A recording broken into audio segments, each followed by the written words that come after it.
Alors, chers camarades, peuple d'Afrique, peuple de Côte d'Ivoire, citoyens du monde, mes chers frères et sœurs, d'Afrique du Sud, du Nord, de l'Est, de l'Ouest, en passant par le centre, chers camarades, soyez salués en vos rangs, grâce et qualités.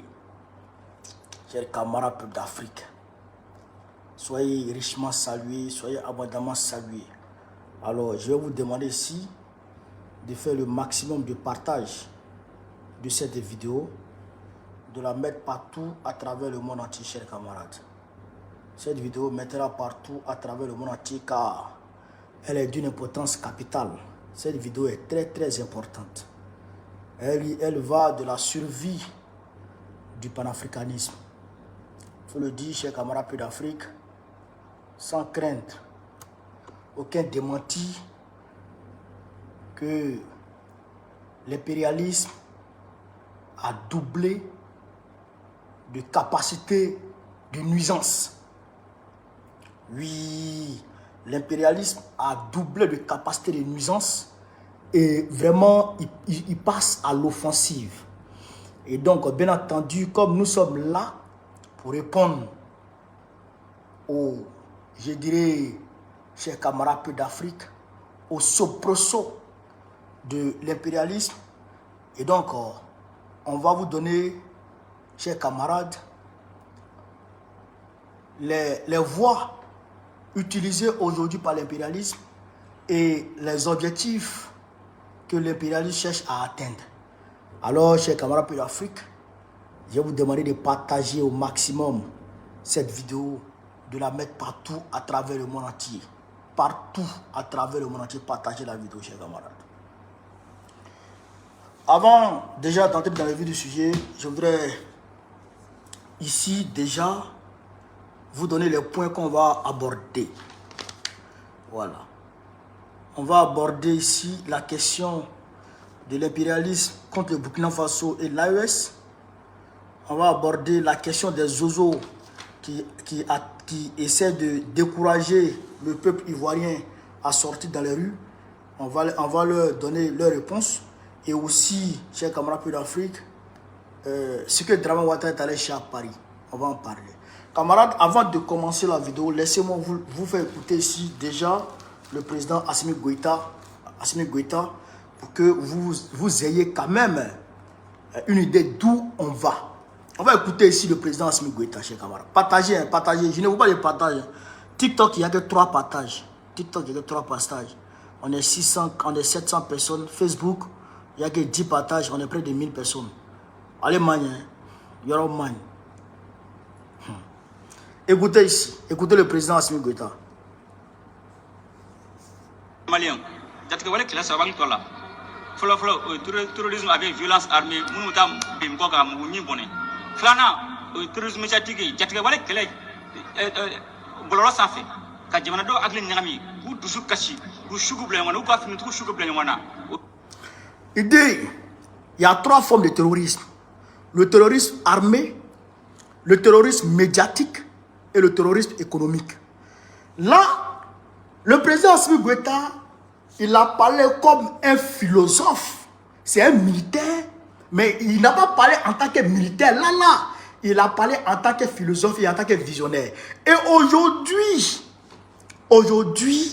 on constate clairement, chers camarades peu d'Afrique, le terrorisme médiatique dans toutes ses formes, dans toute sa laideur.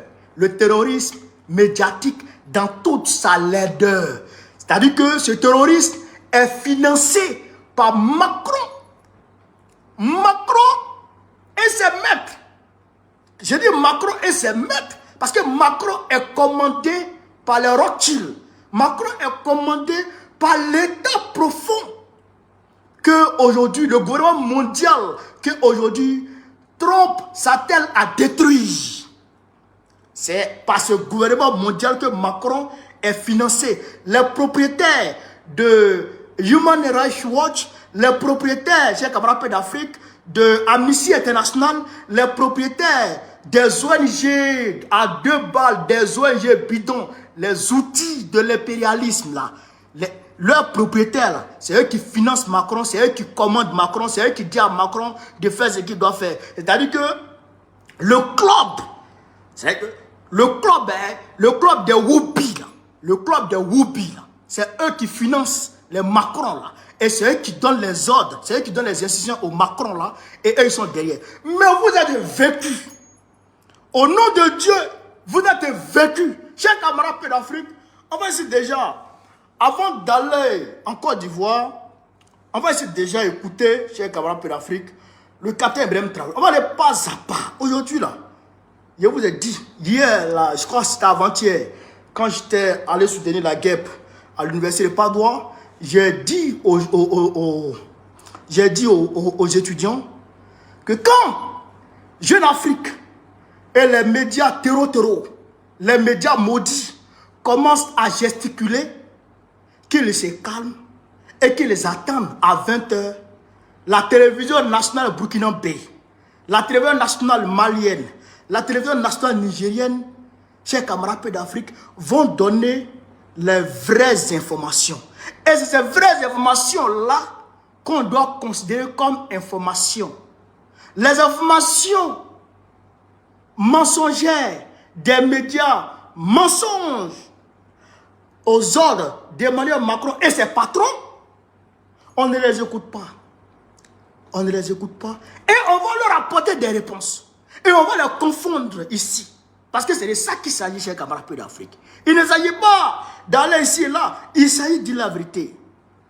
Chers camarades Paix d'Afrique, on va écouter ici le président du Faso, le capitaine Ibrahim Traoré. Allez écouter ici. Information créée de faux tout autour. Et tenez-vous bien, ces mêmes médias, je le dis aujourd'hui haut et fort, surtout Jeune Afrique, nous ont courtisés autour de 2022-2023. Ils sont passés par plusieurs canaux pour nous aborder, pour nous faire payer et laver notre image, comme ils le disent. Nous avons refusé, ils ne peuvent pas le nier parce qu'on a les preuves chez nous. Ils ont envoyé des gens, c'est comme ça ils fonctionnent. Et beaucoup de chefs d'État tombent dans leur piège, ils versent de l'argent chaque mois pour qu'on publie des articles pour laver leur image. Non, c'est dangereux. Ils ne vivent que de ça. Vous payez l'argent, ils mentent, ils lavent votre image. Vous refusez, ils mentent pour détruire votre image. Mais toute l'Afrique doit être mise au courant. Et si l'Africain veut évoluer, c'est d'arrêter d'écouter ces médias mensongers. Parce que tant que vous serez là à écouter une mauvaise information, ça finit par devenir une réalité. Et c'est très dangereux pour nous. Merci, Gabi. La désinformation. Merci, Président. Merci, Président. Certaines personnes se sont amusées, chers camarades Paix d'Afrique, à mettre en doute cette information que le capitaine vient de donner. Alors, nous sommes montés, chers camarades Paix d'Afrique, dans les archives et on est allé trouver certains présidents en exercice d'alors qui disent les mêmes choses. Mais, moi-même, on m'a informé. On m'a informé. Qui m'a informé que cela s'est produit avec Mamadou Doumbouya de la Guinée-Conakry? Écoutez très bien. Qui m'a informé? Mon ami Kaisfof. Que Kaisfof m'excuse parce que là, on est à l'ère de la vérité. Mon ami sénégalais, la Kaisfof, vous savez qu'il est parti en Guinée. Il était parti en Guinée. Et quand il a quitté la Guinée, il est venu, il m'a rencontré et il m'a donné l'information. Il y a un certain nombre de noms qu'il m'a donné, mais je ne vais pas citer ça. Mais Jeune Afrique, il dit Jeune Afrique a demandé 800 000 €. Jeune Afrique a demandé 800 000 € à Mamadou Doumbouya pour laver son image, pour faire de la Guinée une terre panafricaniste. C'est ça que mon ami m'a dit. Et c'est une vérité absolue. Mais je ne m'arrête pas à ce que mon ami m'a dit. Cher camarade Paix d'Afrique, on est parti demander à Dadis Camara. Dadis Camara va nous expliquer ce que Jeune Afrique lui a dit. Ce que Jeune Afrique lui a demandé. Ce que les médias lui ont demandé. Mais on va demander à Dadis Camara. Ou bien c'est pas ça, cher camarade Paix d'Afrique. Donc on est parti avec Dadis Camara. Mais ils ont sapé. Ils ont dévancé. Ils ont anticipé. Pour saper mon image. Voilà. Pour fustiger, me rendre sur l'écran d'un homme extra. Comme je parlais tantôt du plus grand escroc, de ce grand prostitué Guérim, chef de Jeune Afrique, qui est leur soldat, qui est venu à travers nos mines pour dire de faire une négociation, l'Iran et la Guinée. Voilà. Pour boire un pot de vin par rapport à un Guérim, me demander 500 000 euros pour que je lui donne par trimestre 500 000 euros pour faire mon image. Quelle image? Il n'a qu'à tout écrire. Est-ce que moi je lis d'ailleurs les journaux? Je ne lis pas les journaux, je ne lis pas l'internet. Parce qu'ils vont me désorienter sur mon objet. Non, mais Afrique, mettez Dadis. Il dit, mettez Dadis. On va l'écouter un peu encore. Un peu seulement, président Dadis Camara. Qu'est-ce qui se passe? Écoutez un peu. Écoutez le président Dadis Camara. Écoutez ici, chers camarades. Me demander 500 000 euros pour que je lui donne par trimestre 500 000 euros pour faire mon image. Quelle image? Il n'a qu'à tout écrire. Est-ce que moi je lis d'ailleurs les journaux? Je ne lis pas les journaux, je ne lis pas l'internet. Parce qu'ils vont me désorienter. C'est mon objet. Donc, vous avez compris clairement que le capitaine Ibrahim Traoré n'est même pas le seul à être courtisé par Jeune Afrique et les médias mensonges. Est-ce que vous comprenez ça? Dadis dit ils lui ont demandé 500 000 euros par trimestre. Ils ont demandé 500 000 euros à Dadis Camara. Ils ont demandé 800 000 euros à Doumbouya. Mais il faut que je complète pour Doumbouya là. Mon ami m'a dit que Doumbouya n'a pas accepté. Ça sûrement, s'il a dit que mon ami m'a dit, il faut que je mette dessus ce que mon ami m'a dit. Mon ami Kaïsof m'a dit que Doumbouya n'a pas accepté. Ça, il m'a dit ça. Mais en tout cas, est-ce qu'ils ont demandé à Doumbouya? Ils ont demandé. Et c'est leur mode de fonctionnement. C'est le mode de fonctionnement qui est là. Ouais, Dadis, il a cassé les papos. 500 000 euros par trimestre pour blanchir leur image. 500 000 euros par trimestre. Vous comprenez? Imaginez un instant combien Draman Ouattara leur donne par mois ou par trimestre. Imaginez un instant. Draman Ouattara a donné la nationalité ivoirienne aux deux frères de Jeune Afrique après le décès de leur papa. Draman Ouattara leur a donné la nationalité ivoirienne. Et c'est-à-dire qu'il travaille avec eux pour placer l'argent de la Côte d'Ivoire dans le compte offshore. Jeune Afrique que vous voyez là. Est-ce que vous comprenez, chers camarades? Donc, ce que le capitaine dit. Attendez, non, on n'a pas encore fini les jeux. Putain, on n'a pas encore fini les Jeune Afrique. Comment? Il faut qu'on aille à un Jeune Afrique. Doni. Antepressé, billet, signe de la carrière. Camarade d'Afrique. Écoutez ici. Écoutez ce qui se passe avec Jeune Afrique en Côte d'Ivoire. Mais vous-même, regardez Oligui Nguema. Regardez Oligui Nguema. C'est-à-dire qu'ils sont en train de soigner, ils sont en train de polir son image. Quand la journaliste, jolie journaliste de TV5 là, la jolie journaliste de TV5 là, on choisit une belle photo d'elle et puis on poste ça derrière Oligui comme ça. Oligui il est placé devant comme ça. Oligui qui a large bouche, André mon chapeau, André ma casquette là. Oligui sa bouche est devenue jolie comme ça. Et puis il est arrêté comme ça. Et puis la gauche journaliste jolie là. Et puis elle est derrière Oligui comme ça. Il dit mais donc vous arrivez à rendre les gens jolis comme ça. Donc vous arrivez à rendre les gens jolis comme ça. Mais ils ont poli l'image de Oligui. Pourquoi ils ont fait ça? Parce que Oligui ça va en campagne. Pour le compte de qui? Pour le compte de Macron et ses billes. Est-ce que vous comprenez ça? Mais j'arrive. On va faire campagne contre Oligui. Parce que je ne sais même pas qui est-ce qu'on va soutenir au Gabon. C'est ça que je ne comprends pas d'abord. Mais de toute façon, on est en train de guetter un peu. Parce qu'on ne va pas accepter que l'impérialisme continue à s'implanter. Tous ceux qui vont travailler à l'impérialisme, nous aurons sur leur chemin. Ça, c'est sûr. Ça là,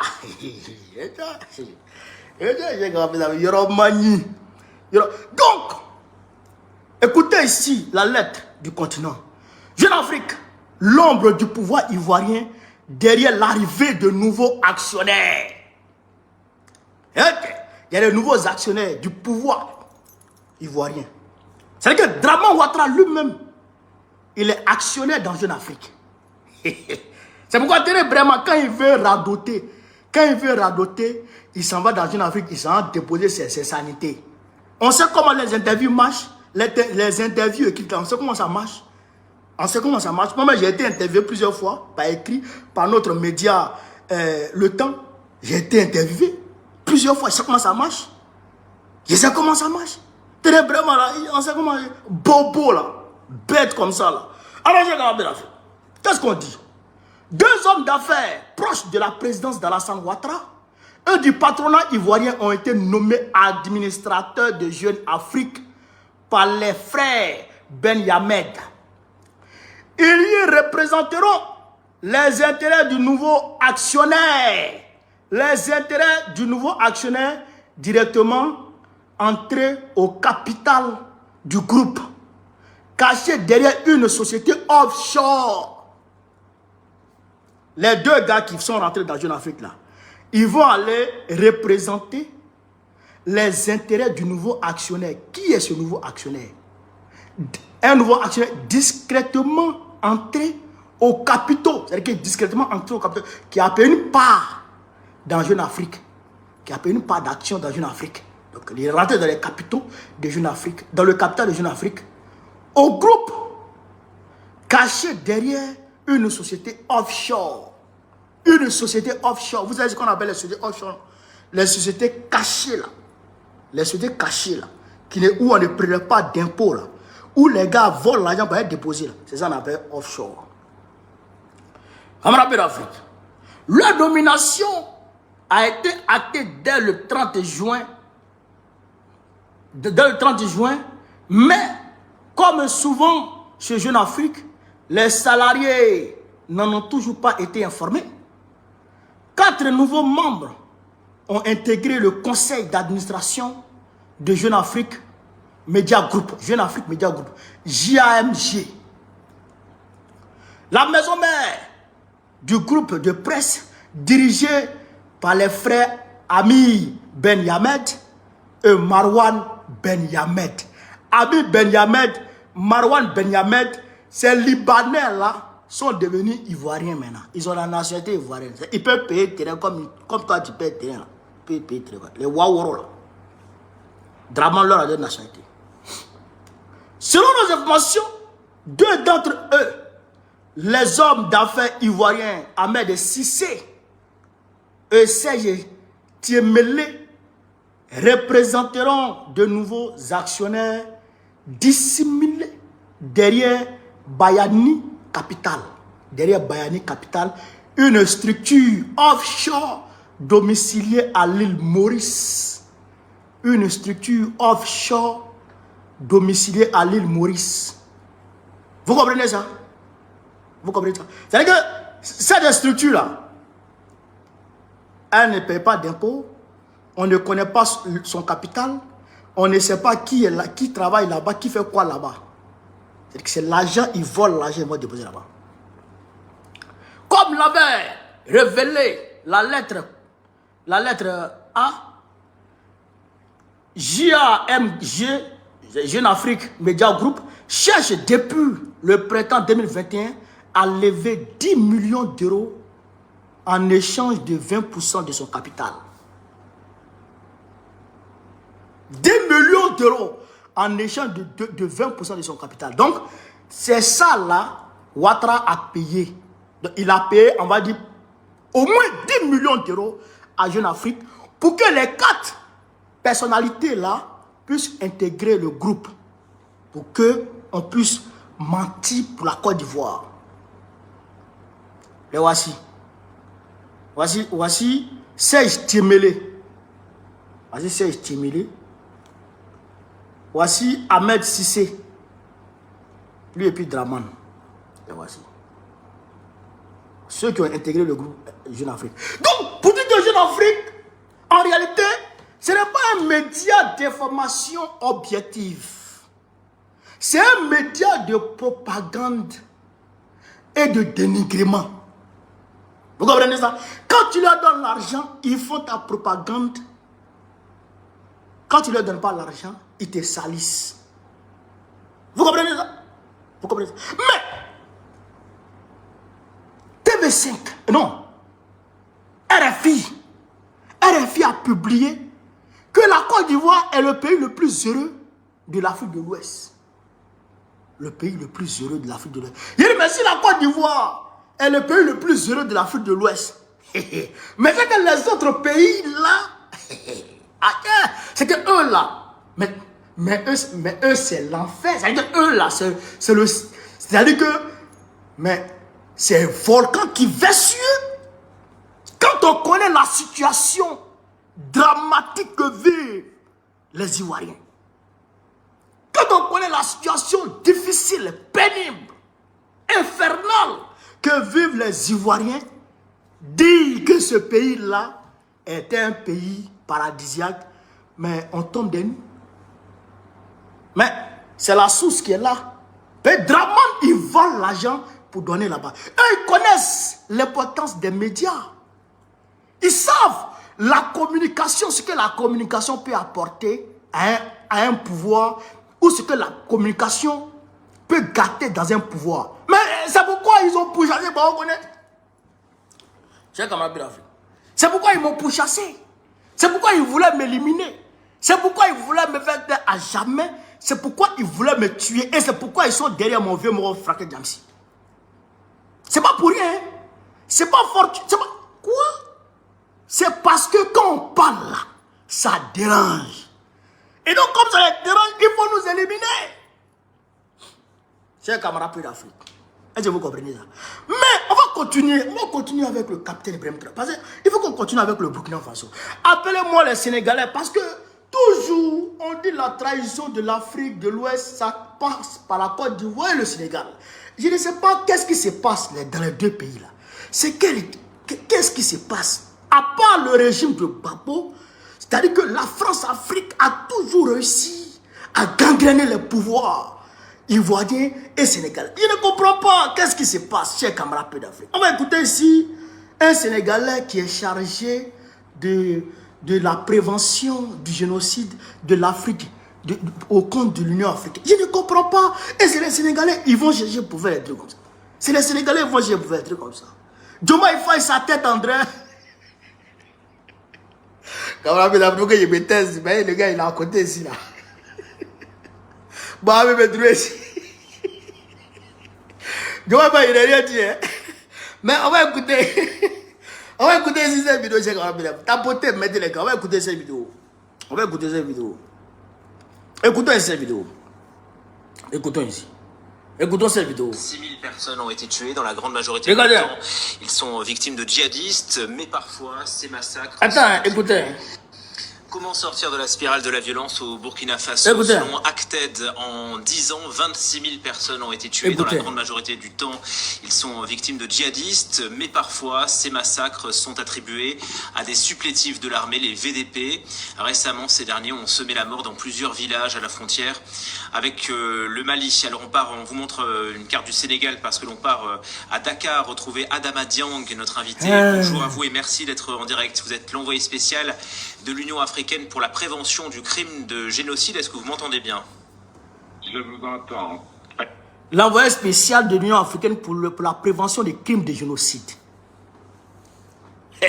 Pour la prévention des crimes de génocide. C'est ça donc là maintenant, ce n'est plus exaction. Maintenant c'est crime de génocide. Et c'est là, je vais vous expliquer ce que Draman est allé faire à Paris. Mais déjà, on va écouter le Sénégalais un peu.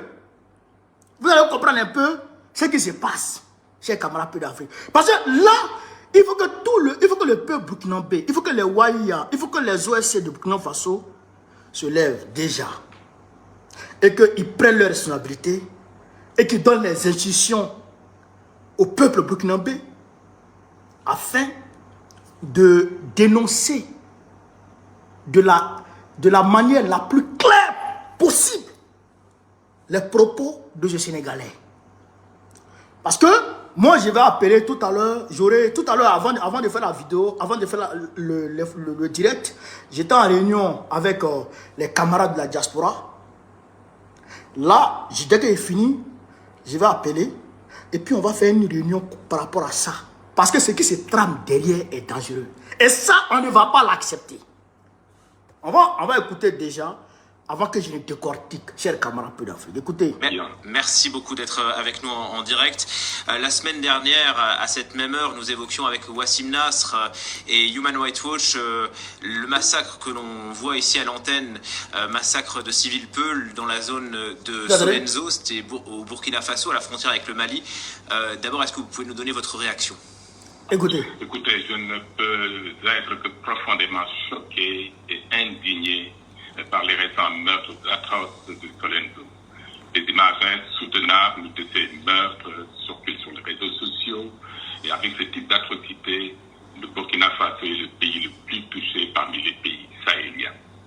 Vous diriez que ça s'apparente à des crimes de masse? Il est choqué par ces exactions. On va continuer. Que c'est pas la première fois, bien sûr, que on documente et qu'on informe les gens sur des massacres de civils au Burkina. Ben, écoute, ce n'est pas la première fois et il faut également se dire que si la situation au Burkina est préoccupante, il ne s'agit pas d'un incident isolé.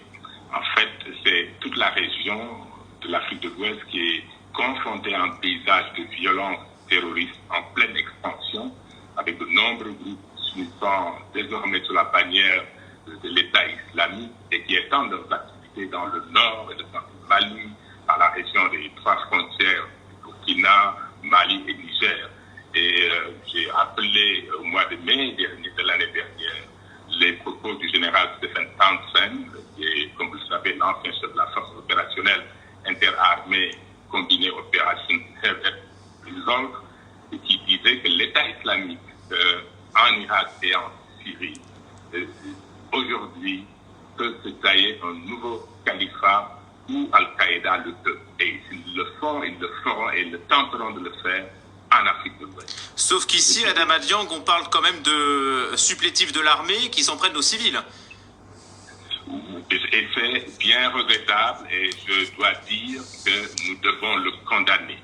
Et c'est d'autant plus regrettable que nous sommes en train aussi d'assister à une exploitation nauséabonde des sentiments xénophobes qui peuvent relayer, alimenter des appels à la stigmatisation, à l'expulsion ou au meurtre des Peuls, tout comme les Tutsis ont été stigmatisés puis assassinés il y a 30 ans au Rwanda. Je crois que nous devons donc tous nous mettre à la tâche et je me réjouis déjà que le procureur ait sorti un communiqué pour mettre en garde ceux qui, justement, peuvent faire ces propos haineux, ce discours haineux. On va parler, Mais est-ce que vous avez déjà compris? C'est que lui, d'ailleurs, on va pas tout écouter parce qu'il ne faut pas y être tombé ici, être un malade. Lui, il fait fi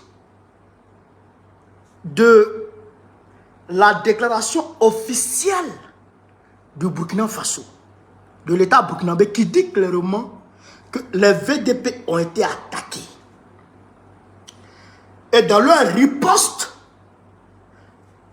renforcée par les FDS du Burkina Faso, ils ont repoussé l'ennemi. Ils ont tué 100, une centaine parmi ces maudits. Et que dans le ratissage, ils sont sortis sur un peuple qui était, comment on appelle ça, pris en otage comme un bouclier humain. Et donc, ces populations qui étaient dans une situation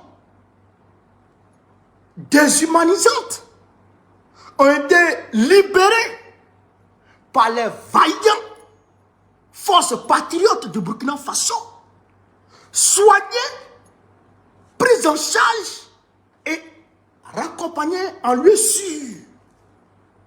Lui, il fait fi de ça et il prend la version des médias mensonges. Et il vient dire que c'est condamnable parce que cette stigmatisation et ces violences contre les peuples, c'est ce qui s'est passé contre les Tutsis au Rwanda et ce qui a conduit à des millions de morts. Voilà comment lui, il analyse la situation. Est-ce que ça là, est-ce que c'est normal? Est-ce que c'est normal? C'est camarade pédophile. Est-ce que c'est normal? Et c'est pourquoi Draman Ouattara a été appelé en urgence pour aller en France,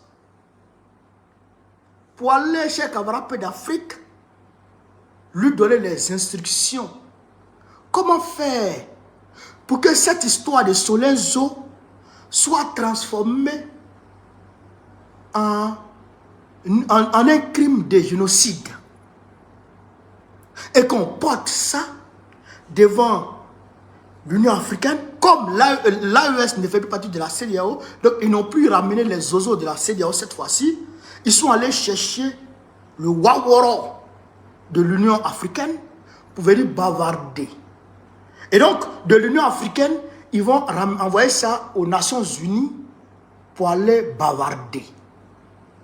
Et éventuellement, à faire passer leurs allégations mensongères aux Nations Unies, alors peut-être qu'il y aura une force de protection des peuples, ou bien peut-être qu'il y aura, je ne sais pas, je ne sais quoi d'autre.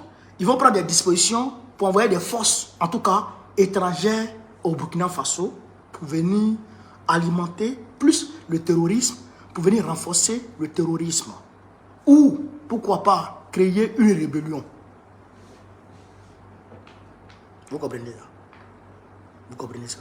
Ce n'est pas pour rien que l'AES est sorti de la francophonie.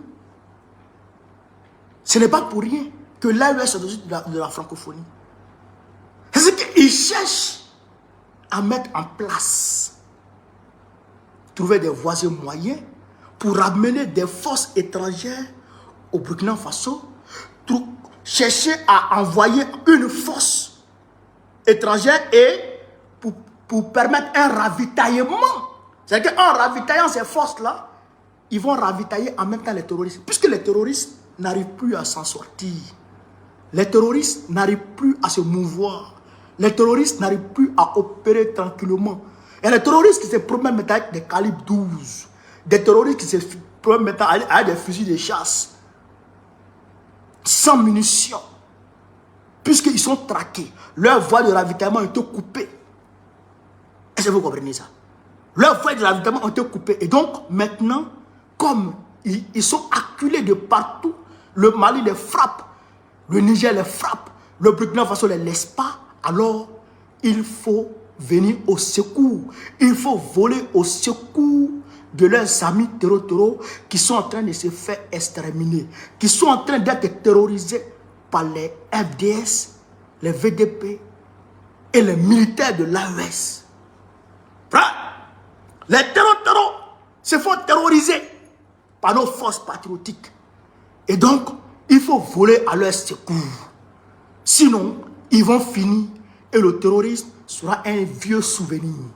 Alors, il faut éviter ça pour ne pas qu'il y ait une stabilité politique au niveau de l'AES, pour que l'AES puisse effectivement amorcer son développement vers son progrès, vers la prospérité totale. Pour que l'AES puisse construire des entreprises, des usines, de transformation de toutes les matières premières issues de son espace. Il faut empêcher ça. Il faut attaquer le Niger. Il faut endeuiller le Niger. Il faut empêcher le Niger de vivre. Parce que l'uranium manque aux centrales nucléaires de la France.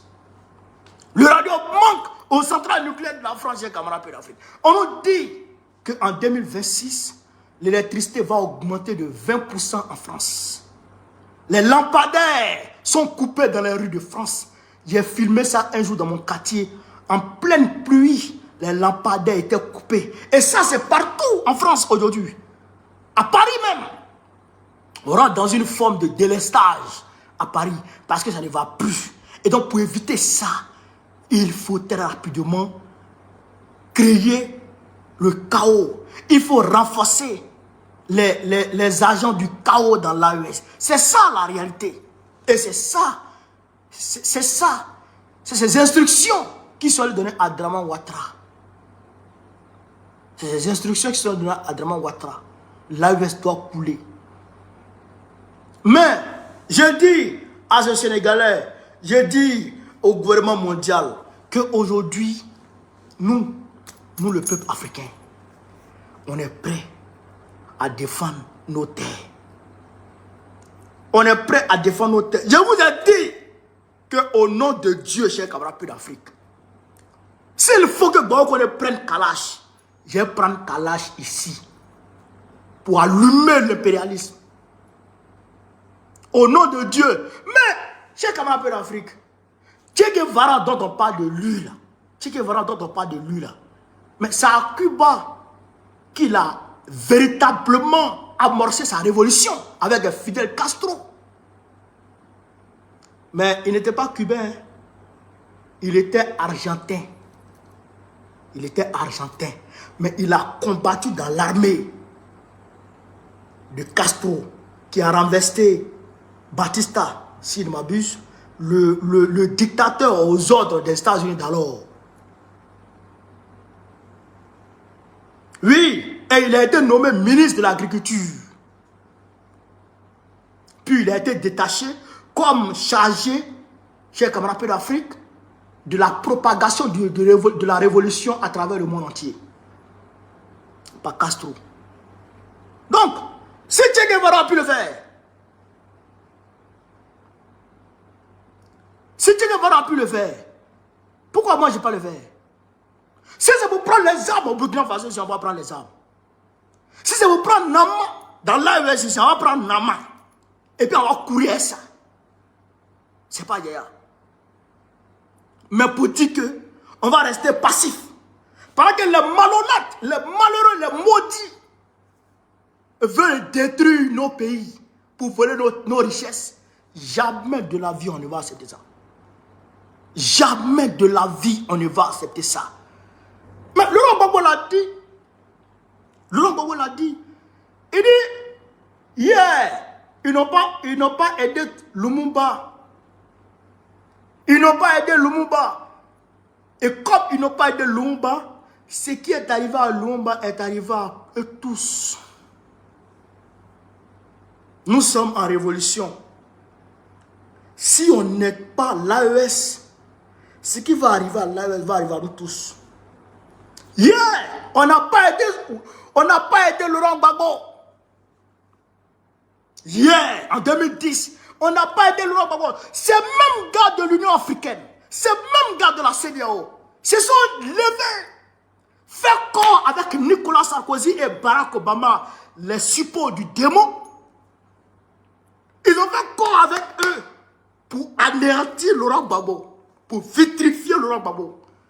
Mais ceux qui l'ont fait hier, ceux qui ont fait ça hier, aujourd'hui, regardez leur pays. Regardez leur pays.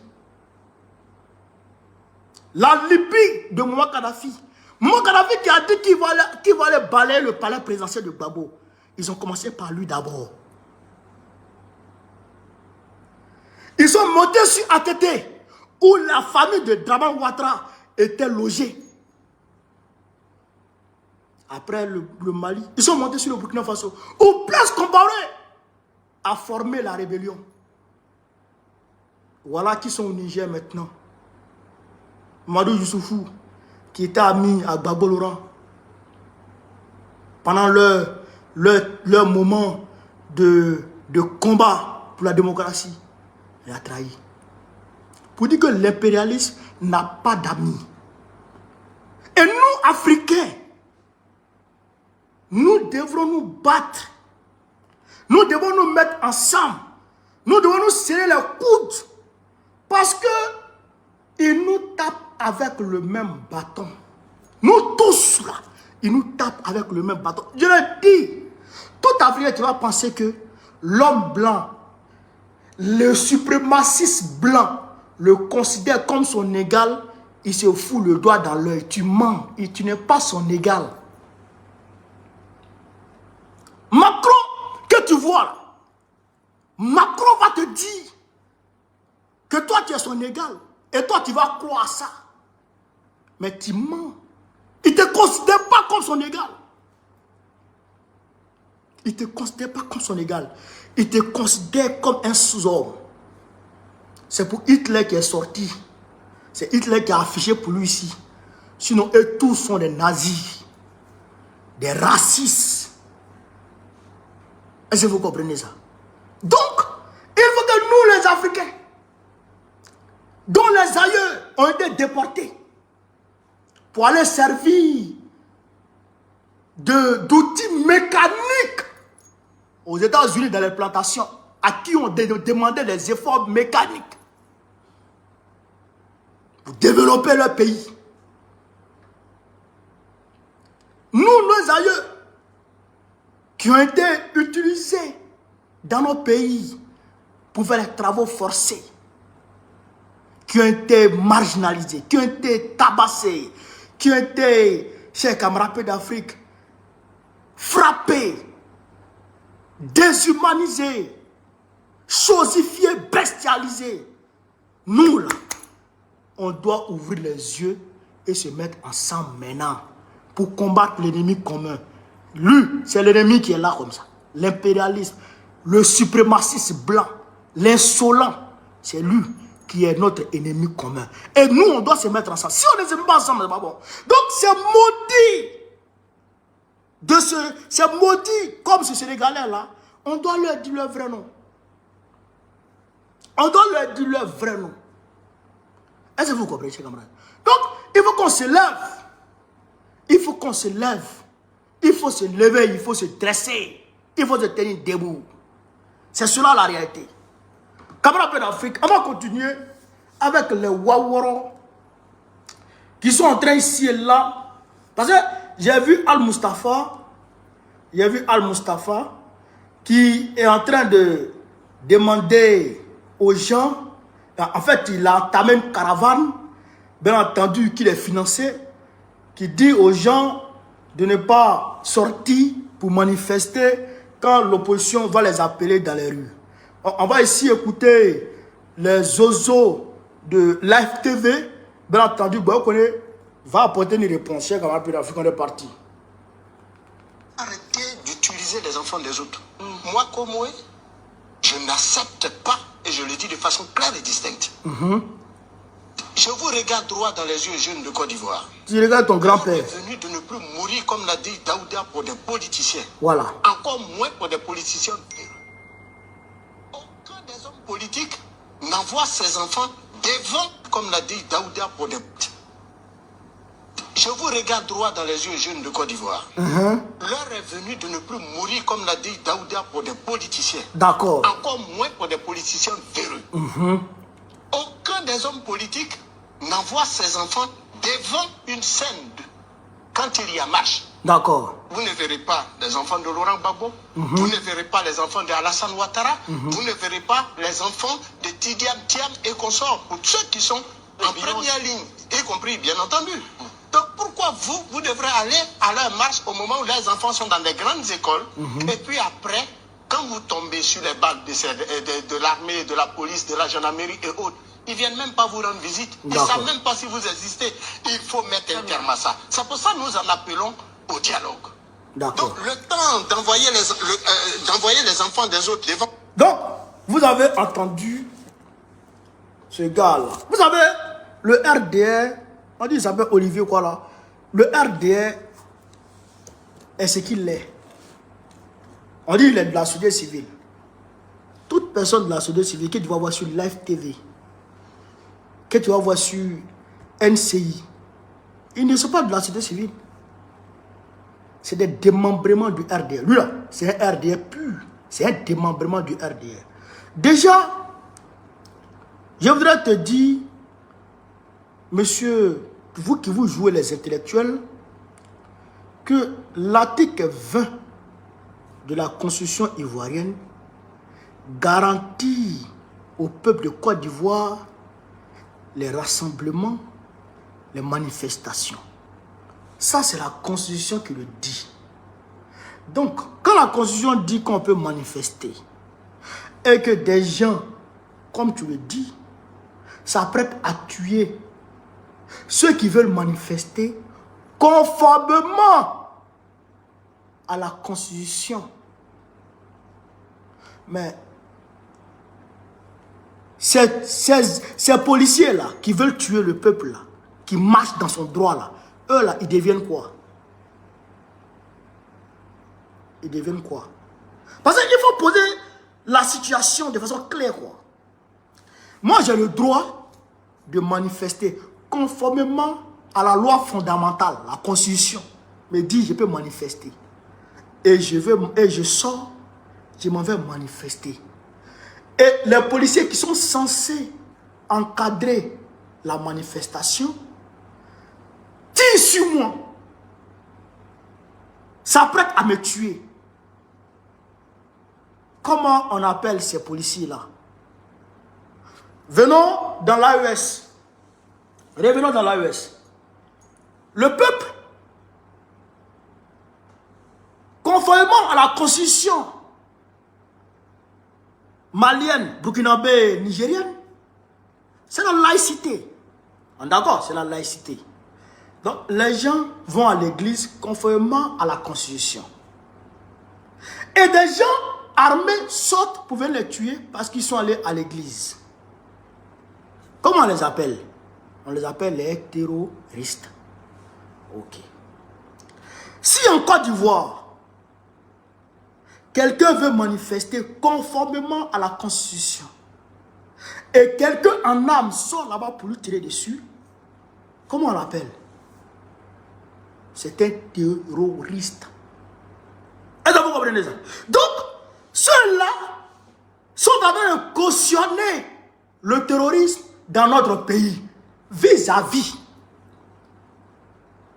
ces pseudo-intellectuels, ces intellectuels de pacotille, ces intellectuels à 2 balles. C'est pourquoi souvent les gars me disent, bon, il faut aller à l'école encore, il faut continuer les études. Il dit, je ne continue pas.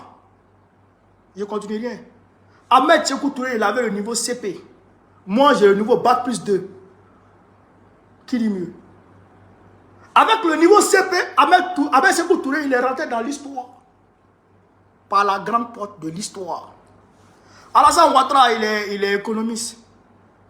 On dit la PhD. Le voici.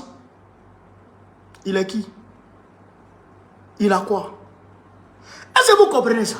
Ces gens-là, ces intellectuels de pacotille là, ça veut dire qu'il ne faut pas les écouter, quoi. Il ne faut pas les écouter, quoi. Ça veut dire que c'est des gens qui sont avides d'argent. Leur cupidité est inestimable. Des vendus, des gens qui suivent leur ventre. Gueule ouverte, narine ouverte, en train de courir derrière l'argent avec leur vilain ventre. Bande de délinquants, bande de voyous. Voilà des waworo, des kodjourou qui cautionnent le terrorisme dans notre pays. Le terrorisme d'État dans notre pays. Est-ce que vous comprenez ça, chers camarades d'Afrique? Est-ce que vous comprenez ça? Mais on va aller plus loin. Comme ils disent que les politiciens ne sortent pas dans les rues pour aller avec leur famille dans les rues, je vais vous rappeler qu'en 2011, Michel Gbagbo a été retrouvé avec le président Laurent Gbagbo le jour où on a arrêté le président Gbagbo. Donc, Michel Gbagbo, fils de Laurent Gbagbo, était sur le terrain pendant que toi Fafron, Dendjougou, Kodjougou, Kaya, Kili, toi qui étais quelque part là-bas. Michel Gbagbo était avec son papa dans la rue. Et d'ailleurs, Michel Gbagbo est un cadre. Il est président exécutif il est vice-président, il est vice-président exécutif de notre parti. Michel Gbagbo, il est vice-président du parti de Laurent Gbagbo. Et donc, s'il y a manifestation, naturellement, il est dehors. Michel Gbagbo, fils de Laurent Gbagbo, naturellement, il est dehors. Et en 2020, Michel Gbagbo, il était au stade. Michel Gbagbo était dans les rues. C'est ça qui est la vérité. Mais on va voir ici, si Laurent Gbagbo appelait les gens dans les rues, et puis lui-même se cachait dans la maison. On va voir ça ici comme appel d'Afrique. On allait interroger l'histoire. On va voir ça ici. On n'est pas chez comme appel d'Afrique. La marche du 18 février. Nous nous sommes retrouvés à cette marche le matin.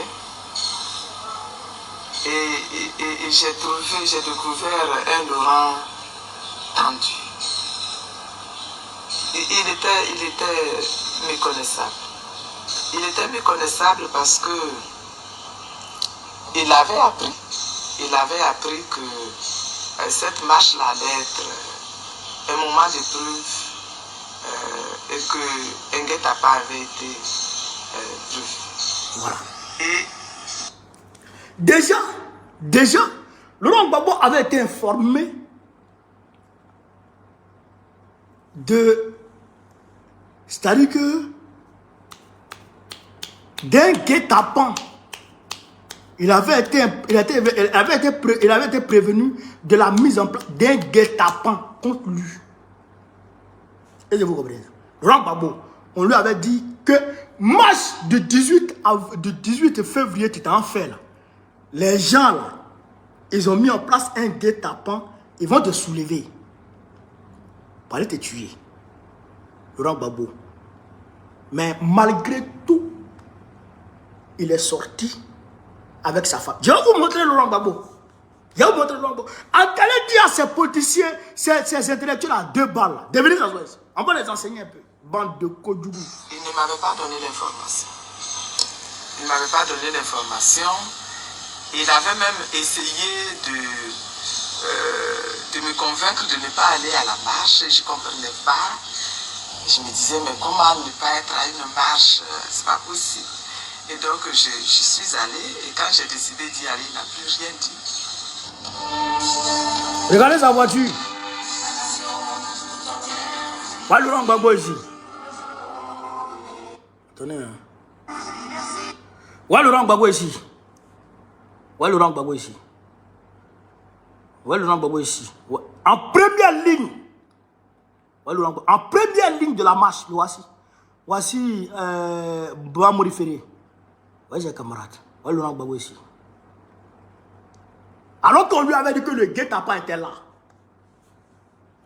Mais qui avait posé ce guet-apens? Qui avait prévu ce guet-apens? Eh bien, c'est celui qui a prévu le guet-apens contre Gbagbo Koné. La semaine, le mois dernier. Je dirais c'est moi-même. Non, le mois dernier. C'était le 26. Le 26 février. À Paris. C'est Draman Ouattara. Le même Draman Ouattara qui avait prévu ce guet-apens contre Laurent Gbagbo. Mais malgré ça, Laurent Gbagbo est sorti et il est en première ligne de la marche. Allez-y, appelez ces zouzous, ne s'asseoir ici. Bande de Kodjougou, délinquants notoires, Soufewourou, affamés, Atefa, Atefoué, Atefoué, tiens, que de cabri. Il ne fait pas anus, il ne chasse pas mouche. Dendjougou. On va continuer, chers camarades. Les forces qui redoutent l'ouverture démocratique s'organisent. Et le mardi 18 février 1992, une répression sauvage s'abat sur les démocrates ivoiriens. En mai 1991, à la cité universitaire de Yopougon, une descente policière commandée par la FIEPAC avait estimé que les étudiants en faisaient trop et donc voulaient leur en faire voir. Ils ont cassé de l'étudiant, ça avait traumatisé tout le monde. C'est ça, Nous sommes descendus dans les rues, nous avons manifesté, nous avons obtenu du président au fait à l'époque la mise sur pied effectivement d'une commission d'enquête. Elle était dirigée par le magistrat Kanyoueki, composé par le pouvoir, par Oufoué lui-même. Et les conclusions étaient accablantes. la responsabilité de l'armée, du général Gueye, à l'époque c'était lui qui dirigeait l'armée, c'était lui le chef d'état-major, avait été nettement, clairement identifiée. La commission a remis les conclusions de ses travaux au président de la République. Ce dernier a estimé qu'il ne pouvait pas retourner son propre couteau contre lui-même. En février 1992, nous sommes à nouveau descendus dans la rue pour demander que les militaires soient sanctionnés. Parmi les marcheurs, il y avait les étudiants de la FICI. Parce qu'au même moment, devait avoir au palais de la justice le procès de leur secrétaire général, Aïpo. On n'était même pas à côté du palais de justice, même pas dans ce convoi-là, dans cet alignement-là. On a déjà vu les voitures brûler très loin. C'est qu'on avait déjà préparé les voitures à être brûlées avant qu'on arrive. Notre marche a été violemment dispersée et ils ont tiré même à balles réelles. J'ai pris ma jeep pour sillonner dans le plateau. Et j'ai remarqué que le véhicule du secrétaire général du FI était stationné vers la rame. Quand j'ai entendu les militaires hurler, tuez-les, tuez-les, la seule pensée que j'ai dit, ah, c'est donc comme ça que sont morts Lumumba et Ben Barka. Voilà. C'est au même moment que les militaires sont arrivés. J'ai constaté qu'ils ont pointé l'arme dans notre direction. Donc, j'ai fait ouvrir pour récupérer maintenant le secrétaire général du FI. On m'a mis dans la jeep. Et on m'a amené au commandement supérieur de la gendarmerie. Le chef de lieu, le général Kani, est sorti. Il m'a regardé. Il a dit, amenez-le à Alban. Moi, j'ai eu moins de chance. Parce que moi, ce sont des... Donc, c'était pour montrer à ces zozos-là que Laurent Gbagbo, c'est un garçon. Il ne dit pas aux enfants des gens sortez puis lui là à la maison. Mais, nous, comme en 92, il était plus jeune. On est d'accord. Mais aujourd'hui, c'est vrai qu'il peut marcher, mais nous, on ne va pas accepter que notre papa marche. Ça aussi, c'est une réalité. Aujourd'hui, là, Gbagbo, là, il a fait des enfants. Il a fait des enfants et ses enfants ont grandi. Et ces enfants-là sont à mesure de mener le combat sous sa direction. Est-ce que vous comprenez ça? De suivre ses directives et mener le combat comme il le souhaite. Alors là, le plan Gbagbo, il est commandant en chef.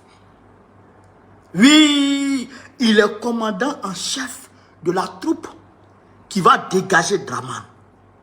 La troupe africaine de Côte d'Ivoire qui va dégager Dramane. Le plan, il est commandant en chef, chef suprême. Donc on ne peut pas demander à notre chef suprême de descendre dans l'arène. Il n'a qu'à rester là-bas. Nous avons mis le combat. Et puis vous là, on ne vous a pas appelé dans la rue. Daouda, ça c'est dans André. Frère, André c'est dans André, râteau de Kachiola là. Ouais, râteau de Kachiola là. Daouda, on ne t'a pas appelé dans les rues. Tes enfants qui souffrent de malnutrition là, leur ventre est comme ça, quand ils lâchent à côté de toi. Frère, quand enfant de Daouda lâche à côté de toi, mais il faut commencer à courir parce que ça devient parfum Aruna sur toi. Tes enfants malnutris là, il faut les garder de ta maison, on ne les a pas appelés. Toi, Olivier Beloubé là, ton nom André Yacouba qui est en train de mettre pleurer là. Dendjougou Kayakli, on t'a pas appelé. On n'a pas appelé ta femme deux pieds gauche là. On l'a pas appelé. Tes enfants, yeux pochés. Des enfants yeux penchés là. On les a pas appelés. Gardez vos familles là-bas. Nous, on ne vous a pas appelé dans les rues. On a appelé les Africains de Côte d'Ivoire, épris de justice, de liberté et de paix. C'est eux qu'on a appelé les panafricanistes de Côte d'Ivoire. Les partisans et les sympathisants du parti de Laurent Gbagbo. C'est eux qu'on a appelé dans les rues. On ne vous a pas appelé et puis vous êtes embrouillés. Qui vous a appelé? Hein? Appui que toi tu n'as pas porté, ça te sert. Laurent Gbagbo a porté son habit tranquillement. Ça lui va très bien. Est-ce que vous comprenez ça? Ça lui va très bien, il est os dedans. Et toi tu dis non, habit là, toi te sert. Est-ce que toi tu as porté? Est-ce que toi tu as porté? Pantalon tu n'as pas porté là. Ta main cherche quoi dans sa poche? Hein? Pantalon tu n'as pas porté, ta main cherche quoi dans sa poche? Quittez dans vos torognis là, vos papatoyas là, vos jairias là, on n'est pas dedans vous. Est-ce que vous avez compris ça? On n'est pas dedans vous. Allez, gardez votre bœuf là-bas, votre télé, vous-même, on s'en fout de vous. Est-ce que vous avez compris ça? Nous là, on va prendre les rues. On va prendre les rues. Mais aujourd'hui, quand je regarde Draman, il est devenu comme un fruit mûr. Tu touches pas, il va tomber. Parce que son administration, c'est que son administration même actuellement là, c'est eux qui nous suivent ici. C'est l'administration de Draman même qui nous suit. Les gens ne sont plus prêts pour lui. Tu veux, tu veux pas, tu vas tomber. On sort un jour, il tombe. On sort un jour, il tombe. Parce que, malgré tout, Macron allait là. Je vous l'ai dit, la priorité de Macron actuellement, c'est l'Ukraine et l'AES. Sa priorité, c'est l'Ukraine et l'AES. La Côte d'Ivoire, là, il a confié ça à Jean-Marie Bockel. Frère, le président de la Côte d'Ivoire, là, il a confié ça à Jean-Marie Bockel. Oui. Donc, Jean-Marie Bockel dit Draman là, il ne rentre pas dans le calcul. Il ne rentre pas dans le calcul. Et Gbagbo là, on doit mettre son nom sur la liste et après, il faut le cater. Mais Draman, il n'entend pas. Mais même ça, ça ne marchera pas. Vous comprenez ça? C'est pourquoi, vous voyez, même Thiam demande la réinscription de Gbagbo sur la liste électorale. Parce que la France a déjà choisi son gars pour la Côte d'Ivoire. Ils ont déjà choisi leur gars. Et puis, eux, ils sont passés à autre chose. Donc, Draman est en train de mettre son balai là. Il est en train de danser son mapouka là. Macron ne le gère pas. Il n'a même pas son crâne. Donc, ça veut dire qu'ils s'en mettent pour rien. Est-ce que vous comprenez? Ils s'en mettent pour rien. Donc, en réalité, Draman là, il est fini à Bana. Il est fini. Donc maintenant, ce qui lui reste, c'est de donner l'argent au débordaux pour créer les faux buzz. Hein? On fait palabre, on fait ceci, on fait cela. Je sais pas, on veut de combien? Mais ça là, est-ce que nous on a le temps pour ça? Allez là, on est gamé. Viande qui était dans sauce en 2010, avant 2010, on pouvait au moins gagner 2 morceaux dans sauce. Mais aujourd'hui, il n'y a plus 2 morceaux. Il n'y a même plus un morceau de viande dans la sauce. Légumes, les aubergines qu'on prenait pour couper, tout le monde est devenu végétarien en Côte d'Ivoire. Hein? Les aubergines qu'on prenait pour couper, mettre dans la sauce, pour remplacer la viande là. Mais on ne trouve plus ça. Aubergine est d'un cher. Piment 1 à 50 francs. 1 à 50 francs. Hein? Même piment, c'est-à-dire que mort subite, on faisait, c'est-à-dire que on prépare riz comme ça. Et puis on fait huile. On pimente ça. Puis on verse sur riz là. C'est-à-dire que là, il est 16 heures. C'est-à-dire que quand tu as paumé, tu as mangé comme ça. Frère, tu bois l'eau aussi. Ça te brûle, tu t'abats, tu bois l'eau. Mais riz là est petit comme ça. Hein? Chacun a pris au moins 3 coups. Mais tout le monde est bé. Et quand tu vois vendre, tout le monde est devant lui comme ça. Tellement tu as bu l'eau.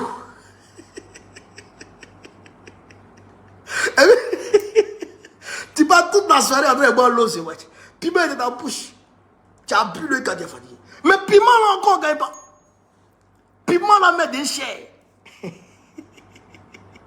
Donc, il va lui dire, tiens, pour toi là, on est fatigué, on n'en veut plus. Donc, tous les doïs que les débordeuses envoient là, tous les doïs que les débordeuses envoient là, ça ne prend plus. Les débordeuses, ils ont fait les palabres là. On les a pas calculés, ils ont les réconciliés. On les a pas calculés. Hein? Ils ont envoyé Mabio là. On n'a pas calculé.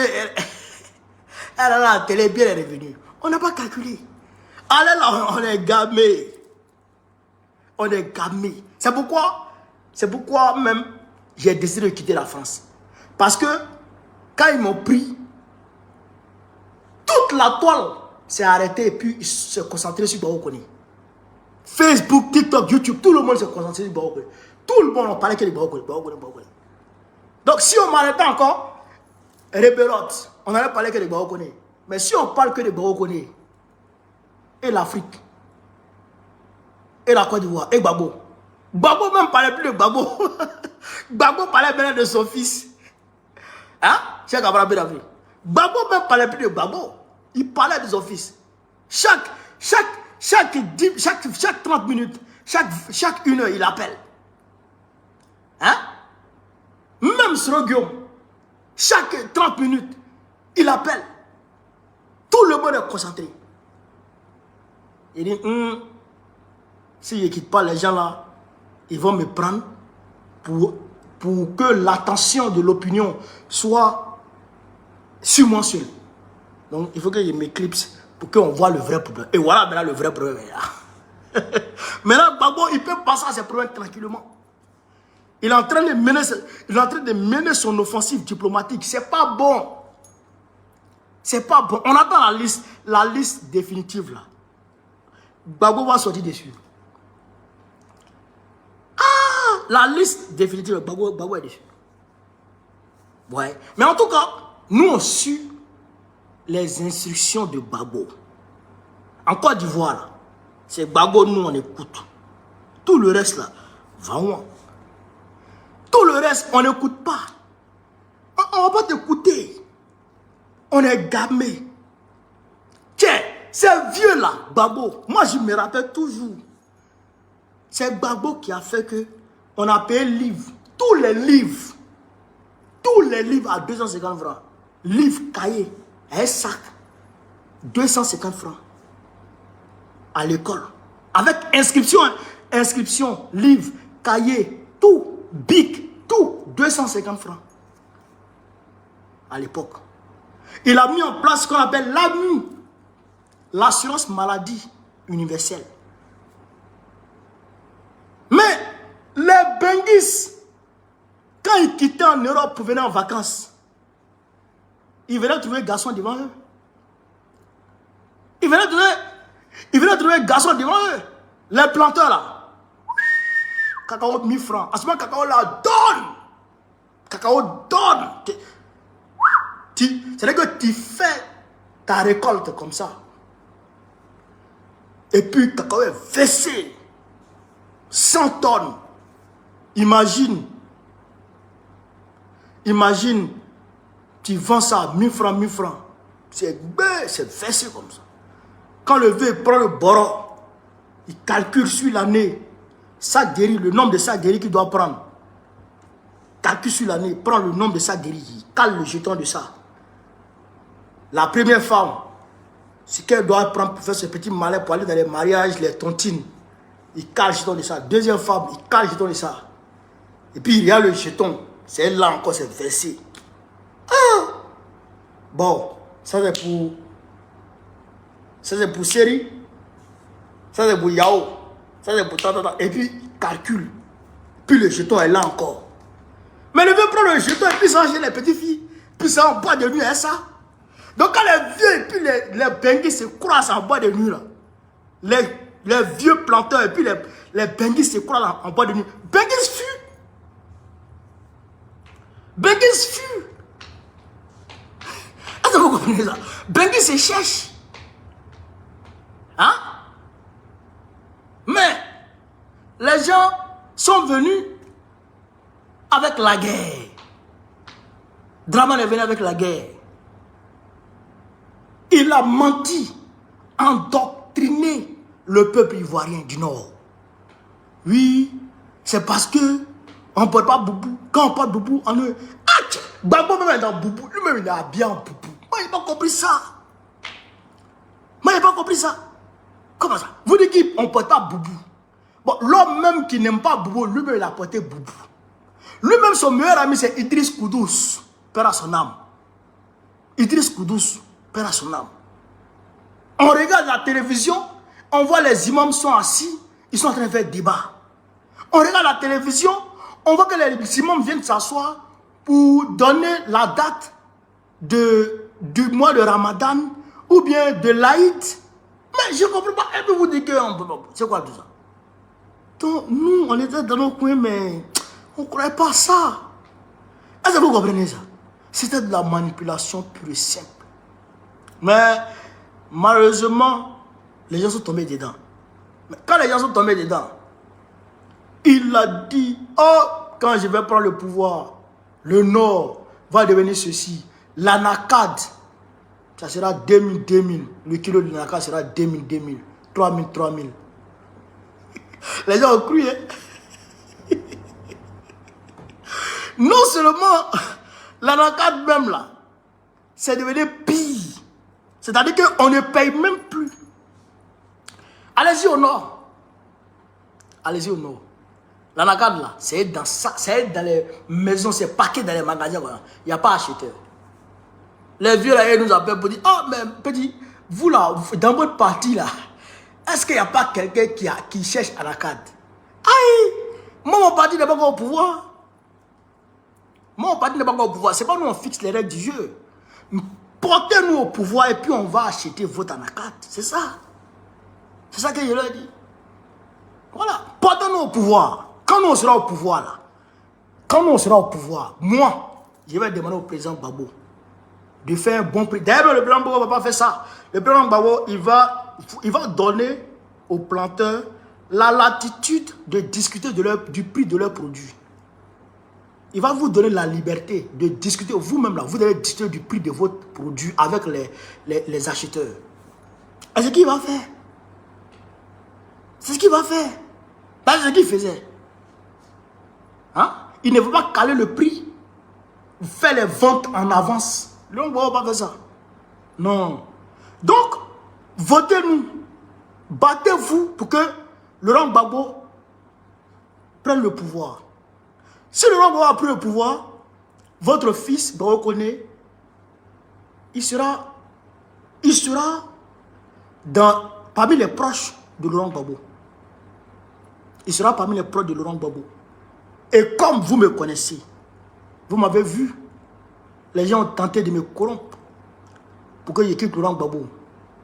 Malgré que les Blancs ont coupé mes comptes, ils avaient clôturé mes comptes. Frère, ils ont clôturé tous mes comptes. Même Moro, ça ne tombe pas. À ce moment-là, ils ont choisi pour me courtiser. Viens au RADP. Viens au RADP. Il dit, je ne veux pas. Si quand il gagne 20 euros, 200 euros, 20 euros, 100 euros, je m'en vais acheter ça de riz. Il vient déposer. Huile, plaquet d'œufs, tous les nyama, il vient déposer. Et puis, il d'abord molo. Ah, tu sais pas que je pas maillon. Je fume pas, je bois pas. S'il y a eu mon café, c'est fini. S'il n'y a pas eu café aussi, je bois mon thé tranquille. Il dit, je vais nulle part. Je ne vais pas chez vous. Et puis je suis resté là. Parce que je veux que ces gars-là soient considérés comme une région qui produit des enfants dignes. Parce que si moi je me vends, si moi je deviens un politicien essuie-glace, c'est le nom de ces gars-là qui s'en va comme ça. Ils vont dire les Koyara, ils sont comme ça.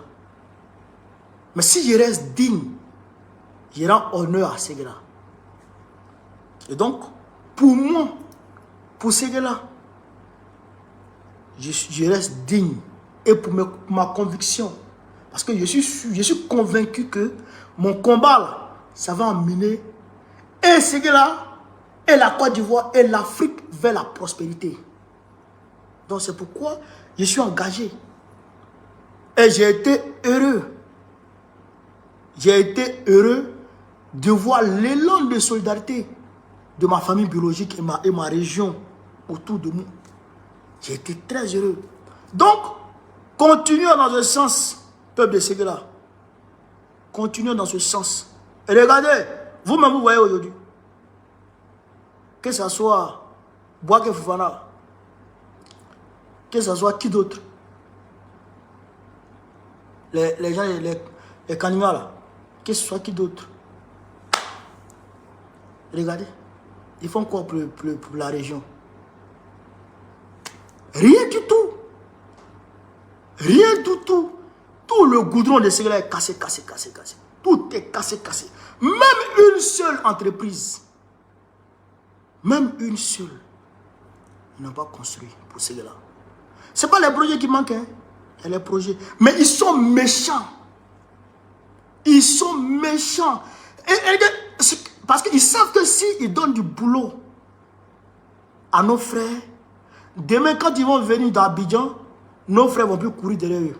Donc, il faut les laisser dans leur précarité, dans leur pauvreté. Comme ça, quand ils viennent d'Abidjan, nos frères vont courir derrière eux et ils vont leur donner les 2000, les 5000. Ça, ils ont transcendé la vie des jeunes de Séguéla. Ça, ils ont condamné mon peuple.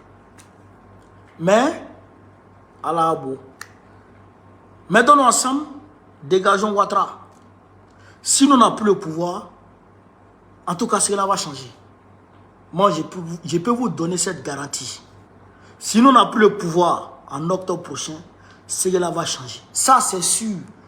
Ça, c'est sûr comme l'autre. C'est sûr comme. C'est-à-dire que comme demain va faire jour. À coup sûr, cela va changer. Au tien les.